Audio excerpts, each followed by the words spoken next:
ஹல்லேலூயா. கர்த்தர் உலக ரட்சகரமான இயேசு கிறிஸ்துவின் நாமத்தினாலே உங்களை யாவரையும் வாழ்த்தி வரவிருக்கிறேன். பிரியமானவர்களே, சௌக்கியமாக இருக்கிறீங்களா? அந்த நாள் இன்னைக்கு கூட நம்ம ஒரு சந்தித்துக் கொள்ளும்படியாக கர்த்தர் கிருபை செய்திருக்கிறார். கிருபை செய்த தேவனுக்கு கொடான கோடி நன்றி செலுத்துகிறேன். நீங்கள் நன்றி செலுத்துங்க.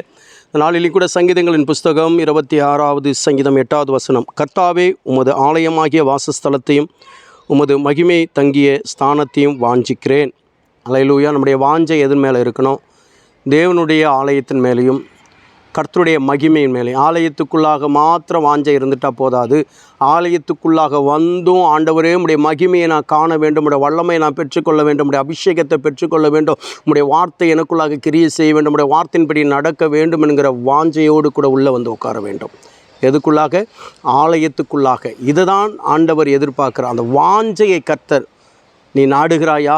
உனக்கு அந்த வாஞ்சை இருக்கிறதா? அந்த விருப்பம் இருக்கிறதா? ஏதோ சபைக்கு போகணும் அப்படிங்கிற கட்டாயத்தினால் வரக்கூடாது. சபைக்குள்ளே வந்து கர்த்தருடைய வார்த்தை என்னவா இருக்கும்னு சொல்லி ஆராய்ச்சி பண்ணி அந்த வார்த்தையை உட்கொண்டு அதன்படி வாழ வேண்டும் என்கிற வாஞ்சை நமக்குள்ளாக காணப்பட வேண்டும்.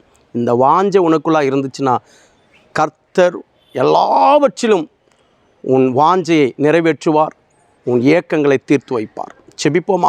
மகா இரக்கமும் கிருபை நிறைந்த நல்ல ஆண்டவரை நன்றியோடு துதிக்கிறேன். எங்களோடு கூட பேசின வார்த்தைகளுக்காக ஸ்தோத்திரம்.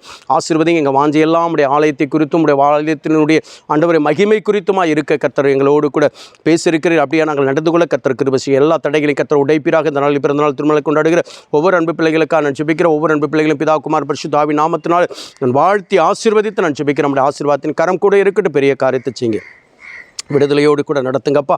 ஒரு ஊழியர்களுக்காக ஆண்டவரே அப்பா ஸ்தோத்திரம். ஆண்டவரே, சபைகளுக்காக, சபை மக்களுக்காக ஜெபிக்கிற ஒவ்வொருவரையும் ஆண்டவரே நீங்கள் ஆசீர்வதிங்க. வாஞ்சை இருக்கிற மக்களை ஆண்டவரே தாகம் தீர்த்து ஆண்டவரே அப்பா ஸ்தோத்திரம் நீங்கள் ஆசீர்வதித்து உயர்த்த வேண்டுமா ஜெபிக்கிறேன். பெரிய காரியத்தை இயேசுவின் ரத்தம் இயேசுவின் நாமத்தில் ஒப்பு கொடுத்து அர்ப்பணித்து ஜெபிக்கிறேன். எங்கள் ஜீவனுள்ள நல்ல பிதாவே, ஆமென். ஹல்லேலூயா. கர்த்தர் நம்மை ஆசீர்வதிப்பாராக. ஆமென். கர்த்தருடைய நாமத்துக்கு ஸ்தோத்திரம்.